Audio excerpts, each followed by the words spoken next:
Señor rector, señor vicerrector, señoras y señores decanos, autoridades de esta casa de estudios, estudiantes, muchachas y muchachos estudiantes, autoridades de la provincia, señoras y señores legisladores, compañeros sindicalistas. Realmente, después de todo lo que se dijo, creo que lo mejor que podría hacer para no desilusionar a nadie es irme. Pero quedaría muy mal.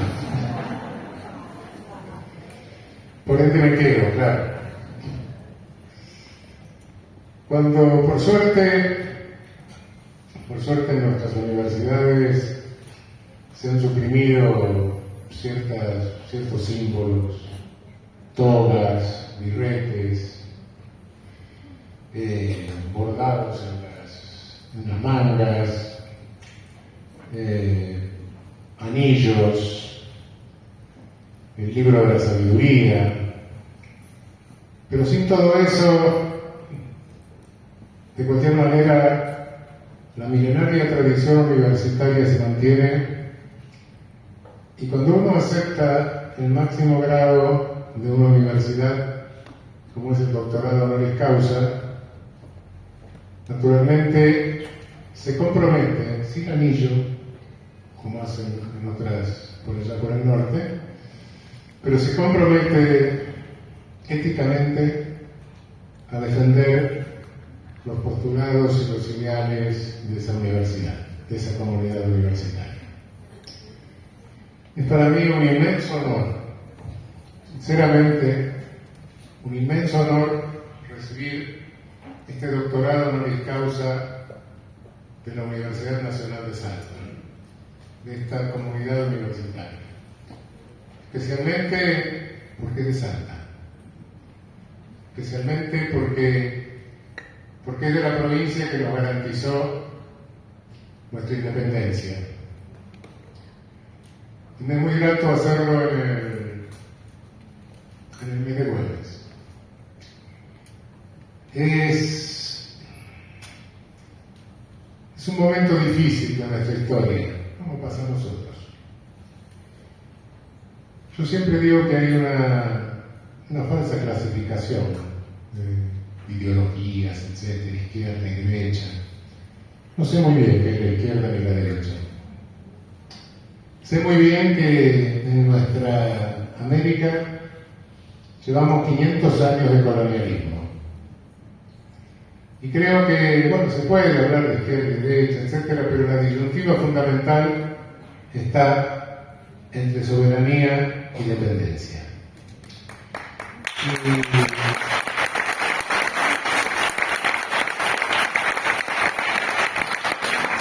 Y es en ese sentido que me siento profundamente conmovido por el homenaje de nuestra comunidad universitaria.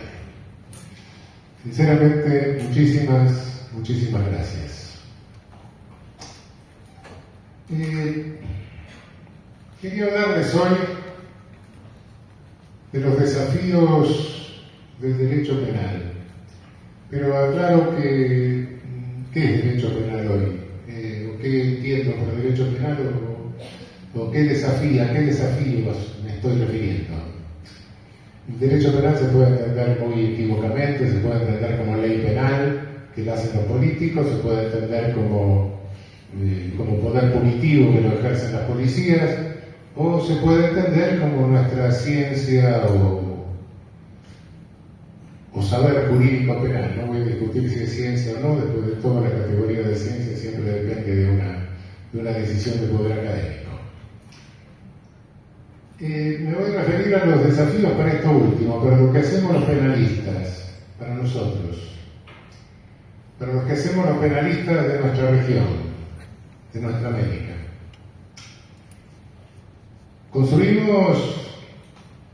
Interpretamos ley y construimos sistemas de interpretación, pero no como un juego lógico, sino como con una finalidad y con un objetivo práctico que es bajarle línea a los jueces para que hagan de nuestras interpretaciones su jurisprudencia. Cada acto, cada sentencia, cada acto del Poder Judicial es un acto político, es un acto de gobierno de la polis, emerge de un poder del Estado. En consecuencia, nuestras teorizaciones, en definitiva, son programas políticos, no políticos generales, pero sí políticos en cuanto a la acción judicial. Y cuando vemos el panorama de nuestra dogmática, cómo se fue formando y cómo se desarrolla hoy, creemos que en gran parte nos hemos olvidado de eso.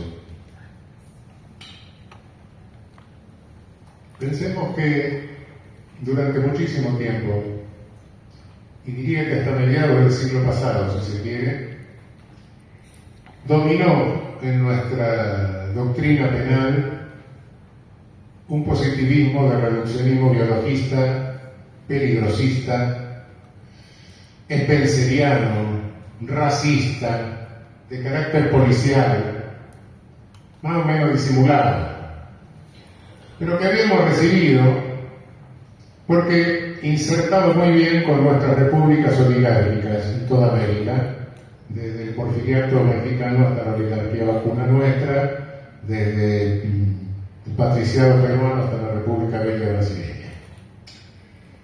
Pero bueno, entró en crisis cuando al final de la Segunda Guerra Mundial ya se dijo, bueno, dejen de hablar de razas, no porque se haya dejado de pensar en racismo y de practicarlo, pero por lo menos no lo digan. Entonces, bueno, desde el punto de vista científico, claro, nuestra doctrina penal se quedó sin sustento. Y fue a buscar la doctrina penal alemana. No estuvo mal, era el país donde tenía mayor desarrollo, mayor precisión, no podíamos traer la de Inglaterra o los sajones, no era nuestra tradición. Francia tenía un desarrollo muy bajo, Italia recién salía del fascismo, estaba copiando a los alemanes también, en alguna medida. Y bueno, la trajimos de Alemania. Y hubo un pequeño problema. Al traerla, fuimos a buscar sistemas importados a la aduana, los retiramos de la aduana y no nos dimos cuenta que en el mostrador de la aduana dejábamos el sentido político de cada sistema. ¿Bueno o malo? Efectivamente trajimos a los autores epocales alemanes, los que marcaron época. Si nos vamos a Alemania y vemos cómo funcionó esto, bueno, no llegamos a traer a Binding, porque era difícil de traducir y además, pero trajimos a von Liszt, que era el que lo seguía en la discusión de escuelas del comienzo del siglo XX en Alemania. ¿Y cuál era? ¿Por qué digo que se olvidó el sentido político? Porque Binding era el glorificador del poder del Estado, era un adelanto del fascismo, que correspondía a los tiempos de la unificación alemana de Otto von Bismarck, cuando era necesario reforzar el Estado, era la primera vez que Alemania se constituye en un Estado, el Imperio Alemán. A él le sigue Franz von Liszt, que fue el que trajimos, que era un ferry más o menos alemanizado, con alguna mayor prudencia, pero era el ideólogo del penalismo de Guillermo II. Guillermo II no quería hacer de Alemania un país, una dictadura policial. Entonces le oponía al poder policial de erradicación del delito la contención del derecho penal. Por eso que von Liszt decía que el derecho penal era la carta magna del delincuente. Y luego vinieron a von Liszt, lo trajimos. La primera traducción del Tratado de von Liszt que se hace en un país fuera de Alemania, es el portugués. Y muchos años después siguió la castellana. Pero trajimos a von Liszt, sí. que era el que más cerca estaba del viejo positivismo. Y después vino el neocantismo, que ordenaba todo con los valores. Los valores ordenan todo, el mundo es medio desordenado, o totalmente desordenado, los valores ponen orden. Claro, nunca respondieron quién impone los valores. Y cuando se les preguntaba qué eran los valores, la respuesta era medio rara. Los valores no son, los valores valen. Sepa Dios. ¿Y quién impone eso que vale? Bueno, no, eso es un dato empírico, no tengo nada que ver. Claro, los valores los impone cualquiera. Y sí, hubo penalistas liberales como Radbruch, a ese no lo trajimos. Pero trajimos a Edmund Metzger, el neocantiano nazi, ese sí lo trajimos. Difundimos por todos lados. Y después vino la Segunda Guerra Mundial, y después de la Segunda Guerra Mundial trajimos a Hans Belsen. ¿Y Hans Belsen qué representaba en ese momento?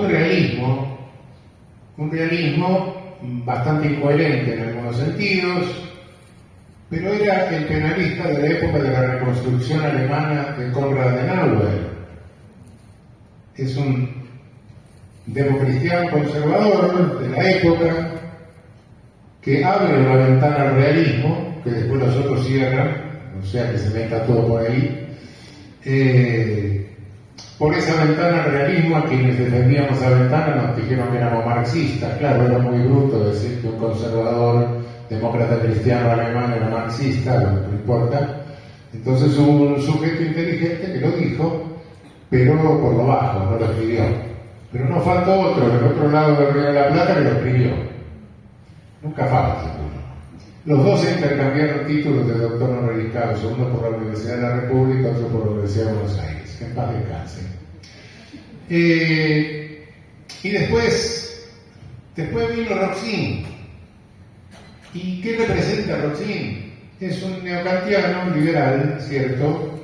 Con algunas cosas raras, pero liberal básicamente. Pero se entiende lo que escribe, que es hoy día en la dogmática jurídico-penal, es una gran condición que se entienda lo que uno está leyendo.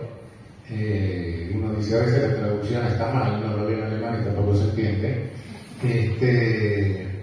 Pero Roxin representa justamente el momento socialdemócrata alemán de los años 70. Willy Brandt. Es ese momento. Estamos eliminando las causas sociales del delito, las causas permanecen del delito, los remanentes son fundamentalmente causas individuales. Llenemos de medidas de seguridad el Código Penal que puedan vicariar con la pena. Es la posición socialdemócrata. ¿Por qué se mantiene hasta hoy vigente? Por eso que les decía antes, que se entiende. Después hemos traído a algunos que no son epocales en Alemania, pero como el vicio de ir a buscar a la aduana, lo seguimos trayendo, que un Teriakos, por ejemplo, cunde en nuestra América, pero en Alemania no es epocal. Hoy la dogmática alemana está, los manuales, la manualística está decidida a reproducir más o menos la estructura de Roxin, con manuales llenos de casos de laboratorio complicados, etc. Cada vez más complicados. Y nosotros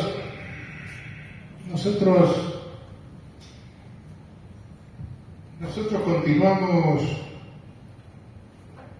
recibiendo eso, pero lo hacemos en un contexto que no tiene nada que ver con ninguno de los contextos de los modelos alemanes que hemos traído. Absolutamente nada. Nuestro contexto latinoamericano, contexto real, la realidad del ejercicio del poder punitivo de América Latina, no tiene nada que ver, absolutamente nada que ver. Estamos viviendo un momento de sobrepoblación penal en muchos de nuestros países, sobrepoblación que supera largamente la tolerancia, los límites de tolerancia de Naciones Unidas. Tenemos cárceles con hasta 200 y 300% de sobrepoblación. El número de funcionarios no aumenta con el número de presos. Por consiguiente, tenemos muchas cárceles manejadas por bandas de presos que se pelean entre ellos. Dan lugar a los motines con descuartizados, decapitados, etcétera, que nuestros medios de comunicación monopólicos filman y dicen, miren qué brutos que son, con razón tienen que estar presos. Claro. En algunos casos las víctimas alcanzan cientos, como es el caso de Ecuador. Tenemos debilitados nuestros estados. Nuestros estados no se van debilitando, nuestros estados de derecho se degradan, pero no se van convirtiendo en estados de policía. Se van convirtiendo en estados enclenques, estados debilitados. ¿Por qué? Porque el poder punitivo formal es sobrepasado por un poder punitivo informal. ¿Qué ejercen? Las policías autonomizadas, las organizaciones delincuenciales de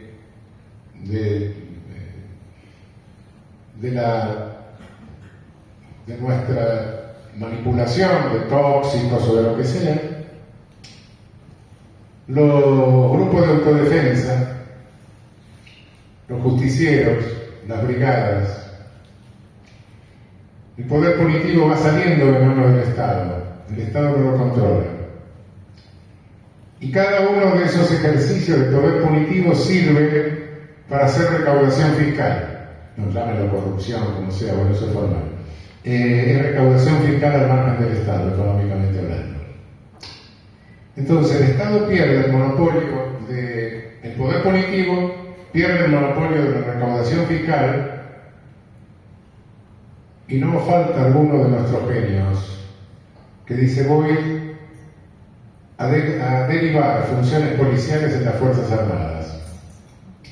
Y como las Fuerzas Armadas tienen un entrenamiento del todo diferente, como corresponde, cometen errores, esos errores a veces son muy graves, pierden el respeto y la confianza de la población, y en consecuencia tenemos un Estado que perdió el monopolio del poder punitivo, el monopolio de la recaudación fiscal y ve debilitada su defensa nacional. Ese es el sentido y ese es el contexto en el que nos encontramos. Nos encontramos en un contexto en que se autonomizan policías, entre otras cosas. Que la policía haga lo que quiera, mentira, no es así. Muchos de nuestros políticos hegemónicos manejan la policía para represión política, fundamentalmente. A los policías se les desconoce su condición de trabajadores. No se les permite el derecho de sindicalización. No tienen paritarias. No pueden discutir horizontalmente sus condiciones de trabajo. Se les paga mal, por otra parte. Es decir, estamos haciendo todo lo contrario de lo que tendríamos que hacer para tener una prevención secundaria más o menos eficaz, que es tecnificar policías, pagarlas bien y reconocerles su condición de trabajadores. En nombre de las policías hablan las cúpulas, que suelen decir disparates por otra parte. A la prueba me remito de estos últimos días. Eso es muy grave, porque hay dos formas de prevención del delito, pero para prevenir el delito, primero, prevención del delito es un buen título para una puerta, porque el delito no existe. El delito es una abstracción que hacemos nosotros con el derecho penal. Lo que en la realidad existen son homicidios, lesiones, estafas, hurtos, robos, etc. Pero el delito en abstracto, prevenir el delito es ridículo. No, hay que ver qué se quiere prevenir, qué fenómenos conflictivos y lesivos se quieren prevenir y qué características tienen. Y para eso hay que conocer la realidad y relevar la realidad. En nuestro país no se invierte un solo peso en estudiar la realidad de los delitos, de los conflictos, sobre todo violentos. si tenemos algún dato confiable respecto de homicidios, que es algo elemental porque el cadáver, no hay que gastar mucho, y gracias a algunas cosas que hicimos en la Corte Suprema en algún momento y que se contagió en el Ministerio Público de la Provincia de Buenos Aires. Y con eso verificamos que los homicidios en la Ciudad de Buenos Aires en los últimos 10 años, contra todo lo que puedan creer ustedes que creen que van a Buenos Aires, van del micro y lo matan, ha bajado un 50%. Teníamos 200 homicidios y hoy hace 2 años que están relevados tenemos 100. Pero claro, mira la televisión, la criminología mediática y bueno, en la calle, en la esquina nos matan a todos. No es cierto. Además no es cierto que domina el homicidio en ocasión de robo. Hay un 15% más o menos de eso. El resto son intrafamiliares y conflictos vecinales y de otra naturaleza.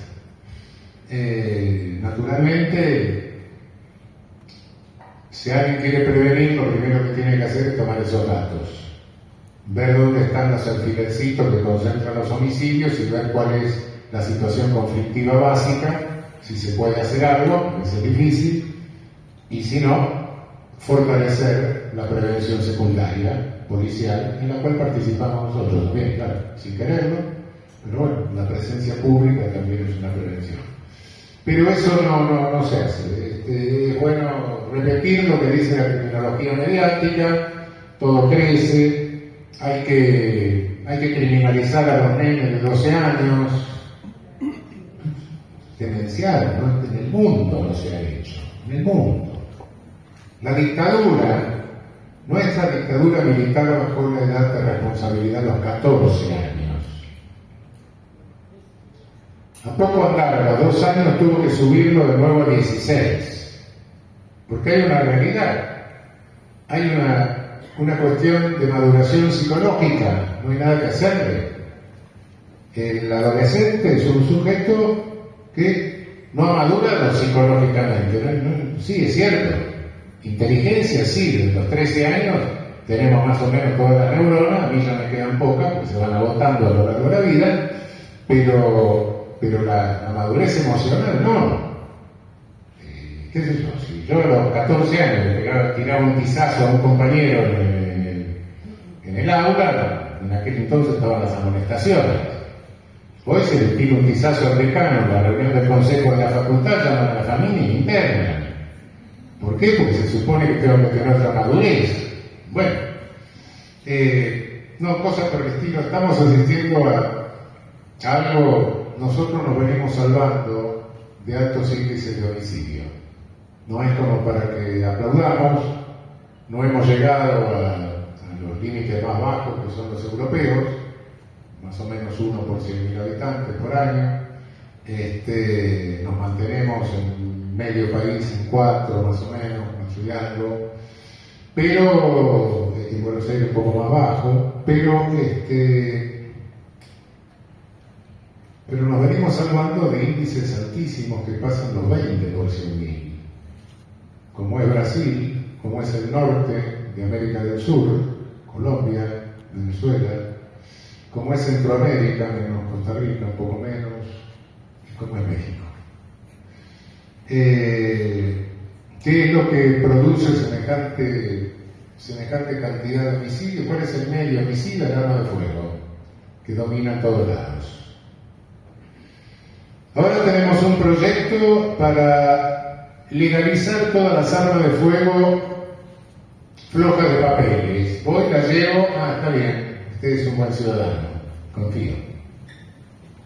Como los ladrones no pueden hacer lo mismo. Bueno, creo que sí, no importa.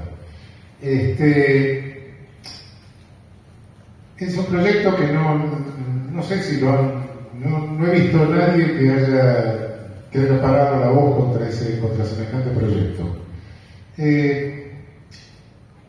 ¿Cuál es la razón por la que Europa tenga tan bajos índices? Me dieron bueno el nivel de vidas y todas esas cosas son posibles, pero además en Europa nadie puede tener un arma de fuego salvo la policía.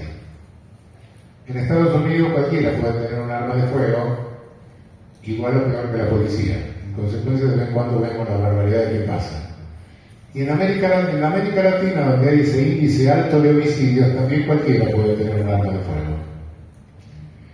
Hay alguna vez en algún país centroamericano, me llevaron a un restaurante, varios tenedores, mozo con black tie y todas esas cosas, y a la entrada, porque me lo pagaban, no, yo no pago eso, a la entrada me encuentro con un locker, con un cartel que dice deje su arma.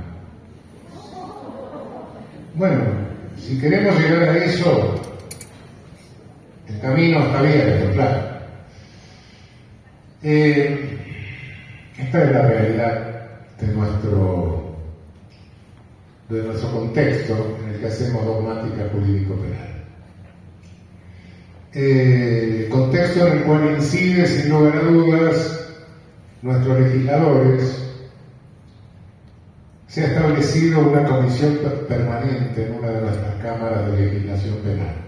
Todos sabemos que las comisiones se distribuyen para equilibrar entre los bloques, etc., y que la legislación penal es de excepción.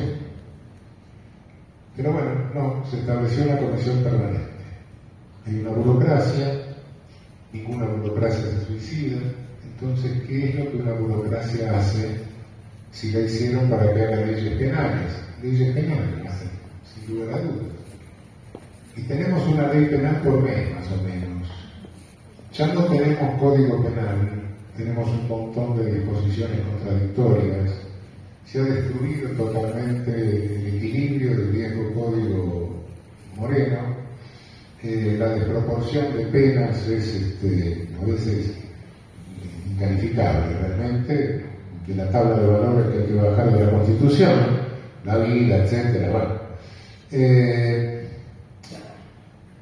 Para colmo de males, el Código Moreno había adoptado el criterio de poner mínimos bajos, en forma de conceder al juez la posibilidad de cuantificar, con lo cual no hay tipos atenuados. Buscar un tipo atenuado en el Código Penal cuesta muchísimo, se encuentra uno por ahí por injuria. Cuando hay que ejemplificar, está bueno. Suben los mínimos y no hay tipos atenuados, y no hacen los tipos atenuados, con lo cual la desproporción entre el contenido ilícito del hecho, del grado de reprochabilidad, bueno, el mínimo la obstaculiza. La única solución que tenemos es decir, los mínimos son indicativos. Pero los jueces tienen miedo, esa es la realidad. Últimamente parece que algunos se están animando a decir eso frente a algunas desproporciones verdaderamente irracionales. Por otra parte, hay una especie de juego de realidades, de invenciones de realidad, ¿no? Por un lado, la criminología mediática inventa una realidad que no existe, o que si existe es diferente. Por otro lado, desde lo político se le responde agravando penas, etcétera, impidiendo con libertades condicionales, salida transitoria, haciéndolo por delito, que es una forma totalmente inconstitucional ya de vieja data declarada, con lo cual se vende la ilusión de que está combatiendo los delitos que da por cierto la criminología mediática. Es decir, una invención de realidad se responde con otra invención de realidad y una fe ciega, absolutamente ciega, en la prevención general. Ah, sí, la prevención general es bárbara. Cuanta más pena tiene el tipo, menos va a delinquir. Eso es racional frente a algún delito que tiene cierta racionalidad, qué sé yo, evasión fiscal, etcétera. Pero después, a medida que las motivaciones empiezan a ser más aberrantes, eso pierde toda eficacia. He visto en algún país, en México concretamente, alguna vez una publicidad de un partido: hemos logrado 140 años de prisión para el secuestro. Si alguien me garantiza que voy a vivir 140 años, me voy a México y secuestro a alguien. Locura. Si alguien garantiza que alguien que tenga motivaciones totalmente aberrantes, medio psicópata, antes de cometer una atrocidad, va a abrir el Código Penal para ver cuánto le va a costar, si le va a costar 5 o 10 años más, como si fuera un menú de restaurante. Entonces, disparate. Y detrás de eso está la configuración de un ídolo, de un falso dios, que es el poder político. El poder político puede resolver cualquier cosa. Todo lo que no nos gusta lo metemos en un tipo penal y eso queda resuelto. El viejo Cromañón pintaba las presas en la pared de las cavernas, porque teniendo la imagen creía que tenía la presa. Pensamiento mágico.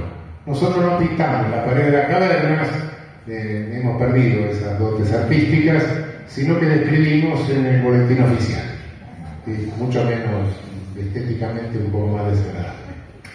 En fin, este es el contexto en que hacemos derecho penal, elaboramos nuestras doctrinas y claro, ¿qué pasa? El penalista que choca con este contexto, que se hace cargo de este contexto, sufre un choque doloroso. ¿Qué estoy haciendo? ¿Qué estoy diciendo? ¿Cómo manejo esto?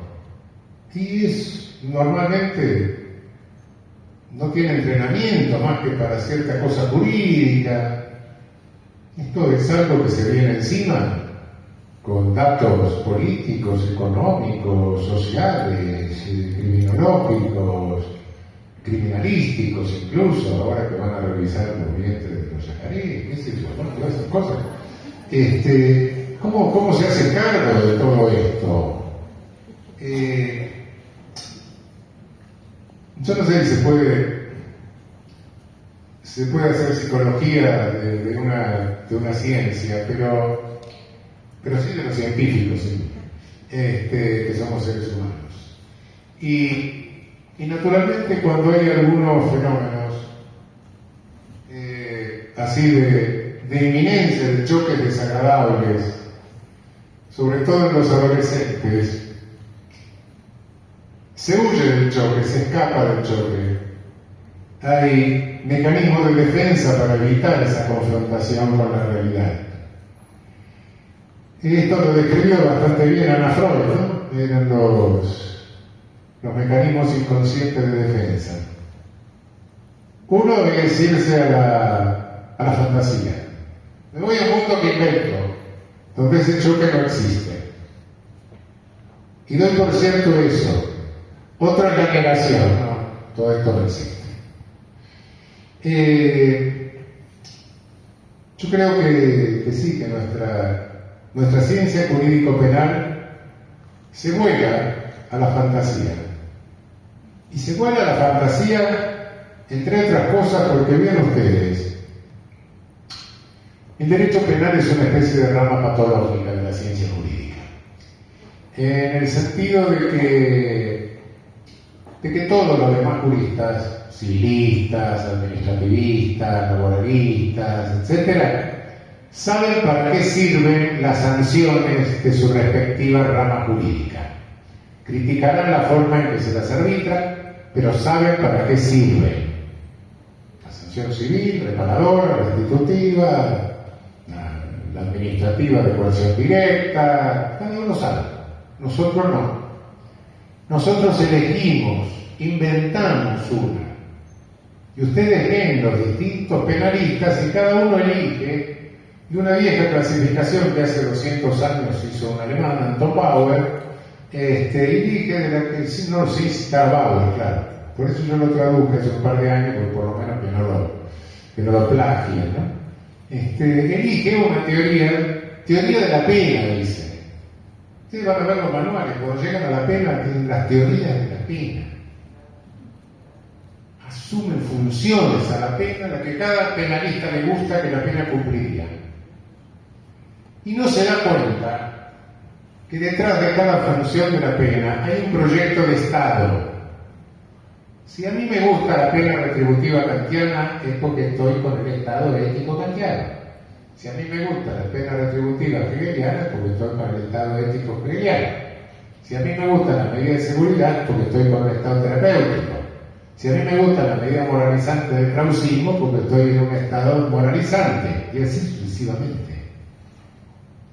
Y detrás de cada modelo de Estado hay una concepción de antropología filosófica, una respuesta filosófica a la pregunta ¿qué es el ser humano? Nosotros mezclamos todo lo mezclamos derecho penal, todo con una superficialidad que mata. Mezclamos antropología filosófica incompatibles, modelo de Estado, todo. Mira usted un penalista y dice, no, la pena sirve para prevención general negativa, pero también positiva, también esto, también aquello, también hace crecer el pelo. Pero mezcló todo. Es un cóctel irreducible, no la racionalidad. ¿Y eso qué es? Eso es fantasía. Eso es el mecanismo de defensa de fantasía. Se volaron a un mundo de fantasía. Y cuando digo esto me dicen, no, pero miren que desde los padres fundadores del liberalismo penal, del buen liberalismo penal, se le asignaban funciones a la pena. Sí, hermano, sí. Pero los padres fundadores del buen liberalismo penal del siglo XVIII no se limitaban a la cuestión de la pena.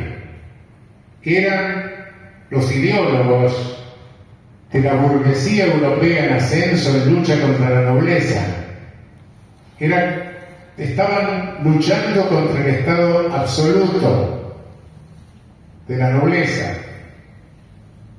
Y por ende, lo que hacían eran proyectos de Estado.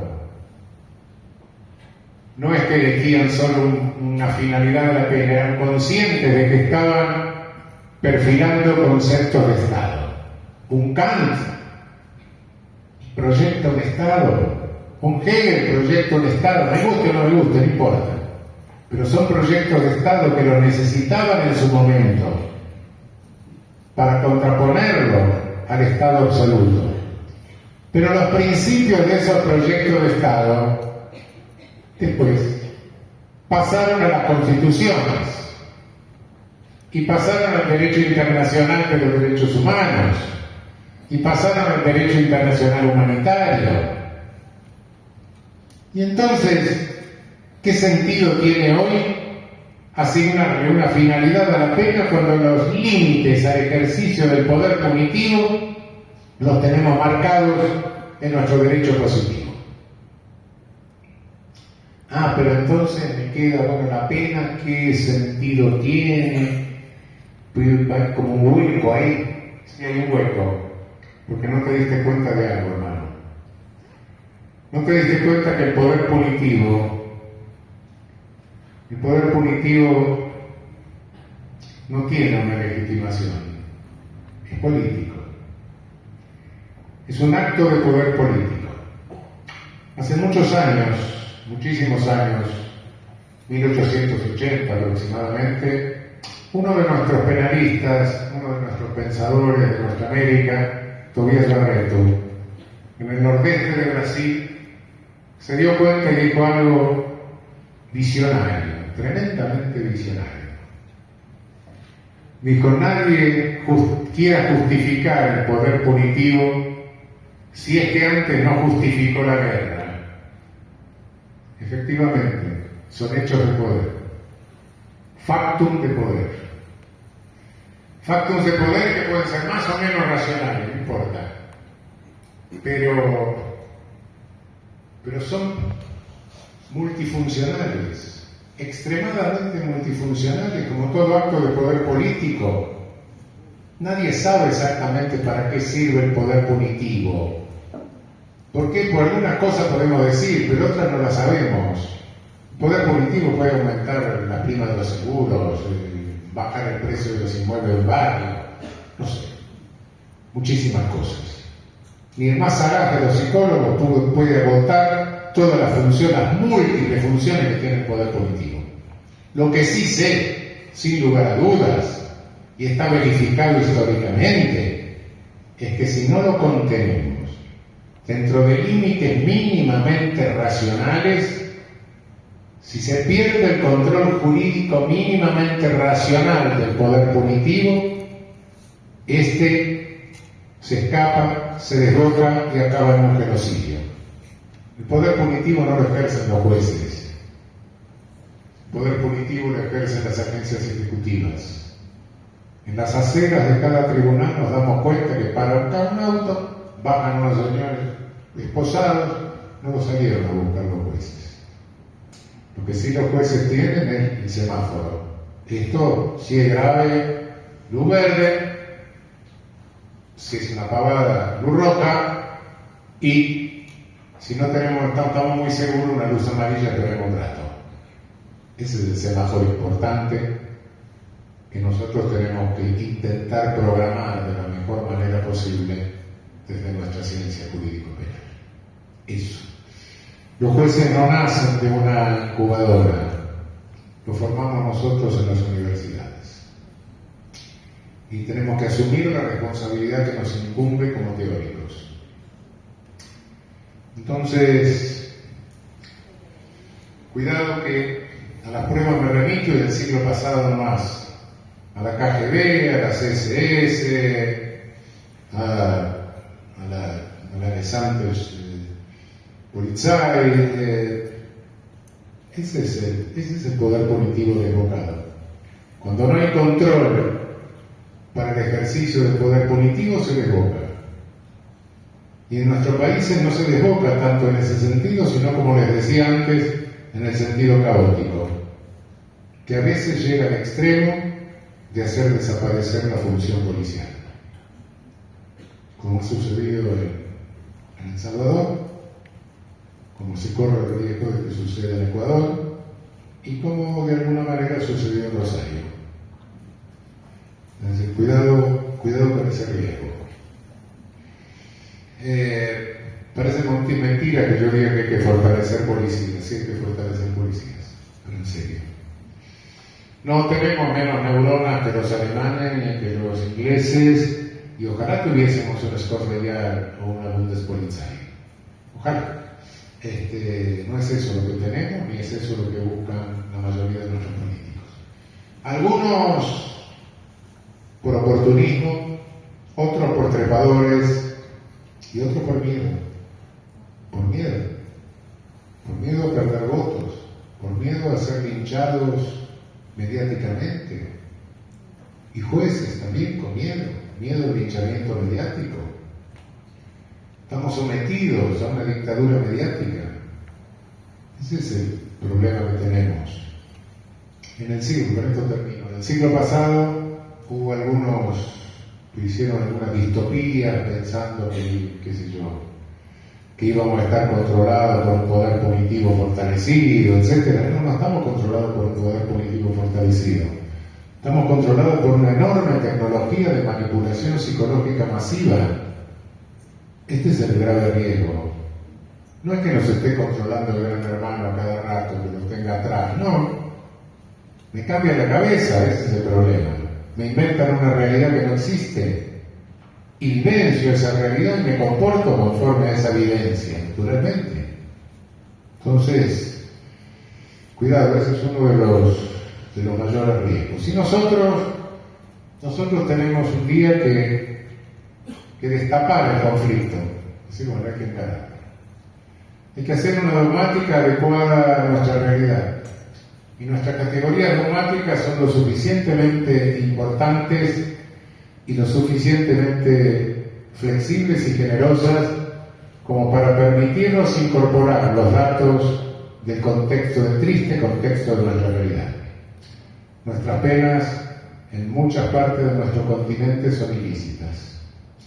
Se convierten en penas de muerte por azar. Se convierten en penas físicas, se convierten en torturas. Nuestros jueces tienen miedo, cierto, pero hay que prepararlos para ese conflicto, para ese choque.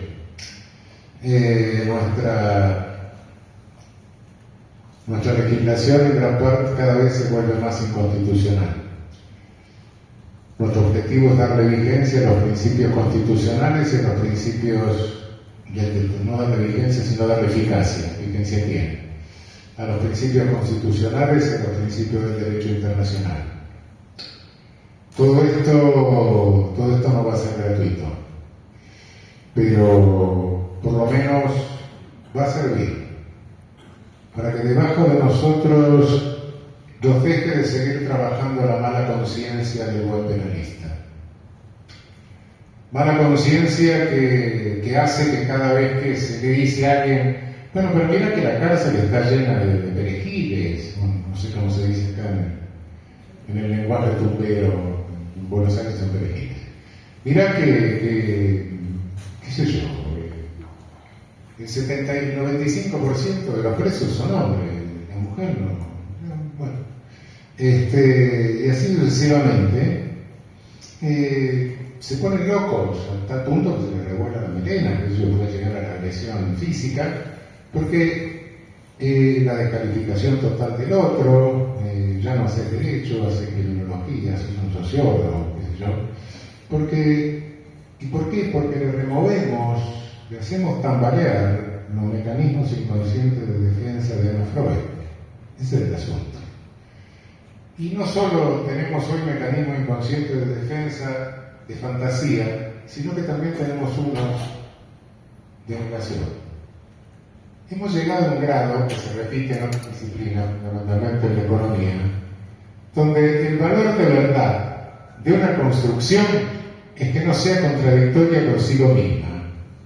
Es decir, si cierra lógicamente, eso es verdadero. Claro, puede ser un delirio bien sistematizado. Si alguna vez alguien habló con un delirante, se va a dar cuenta que el delirante es un tipo que articula muy bien, es muy difícil romperle la lógica de su delirio.